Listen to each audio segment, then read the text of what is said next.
بسم اللہ الرحمن الرحیم۔ رمضان المبارک کی راتوں میں ایک رات شب قدر کہلاتی ہے جو بہت ہی برکت اور خیر کی رات ہے۔ قرآن پاک میں اس کو 1000 مہینوں سے افضل بتایا ہے۔ 1000 مہینے کے 83 سال 4 ماہ ہوتے ہیں۔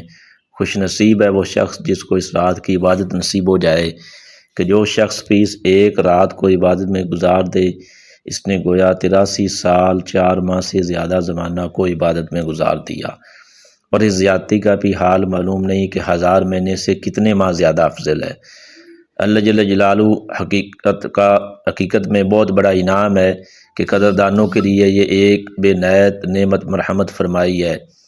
در منصور میں حضرت انس رضی اللہ تعالیٰ عنہ سے حضور صلی اللہ علیہ وسلم کا یہ ارشاد نقل کیا ہے کہ شب قدر حق جل شانہ نے میری امت کو مرحمت فرمائی ہے، پہلی امتوں کو نہیں ملی۔ اس بارے میں مختلف روایات ہیں کہ اس انعام کا سبب کیا ہوا۔ بعض احادیث میں وارد ہے کہ نبی کریم صلی اللہ علیہ وسلم نے پہلی امتوں کی عمروں کو دیکھا کہ بہت ہوتی ہیں اور آپ کی امت کی عمریں بہت تھوڑی ہیں، اگر وہ نیک اعمال میں ان کی برابری بھی کرنا چاہیں تو ناممکن۔ اس سے اللہ کے لالے نبی صلی اللہ علیہ وسلم کو رنج ہوا۔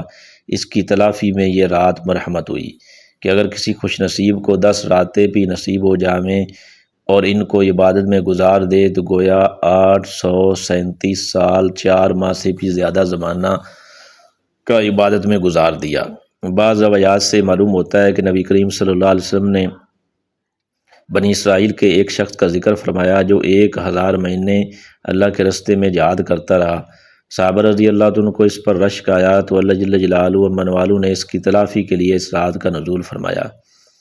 ایک روایت میں ہے کہ اللہ کے نبی صلی اللہ علیہ وسلم نے بنی اسرائیل کے 4 حضرات کا ذکر فرمایا، حضرت ایوب، حضرت زکریا، حضرت یوشع، حضرت حزقیل علیہ السلام، کہ انہوں نے 80 سال تک اللہ کی عبادت میں مشغول رہے اور پل چپکنے کے برابر بھی اللہ کی نافرمانی نہیں کی۔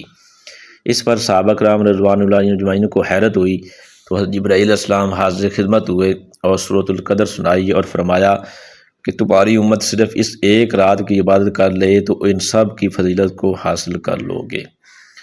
حضرت انس رضی اللہ عنہ کہتے ہیں اس کی فضیلت یہ ہے کہ ایک مرتبہ رمضان المبارک کا مہینہ آیا تو حضور صلی اللہ علیہ وسلم نے فرمایا کہ تمہارے اوپر ایک مہینہ آیا ہے جس میں ایک رات ہے جو 1000 مہینوں سے افضل ہے۔ جو شخص اس رات سے محروم رہ گیا گویا ساری ہی خیر سے محروم رہ گیا، اور اس کی بھلائی سے محروم نہیں رہتا مگر وہ شخص جو حقیقتاً محروم ہی ہے۔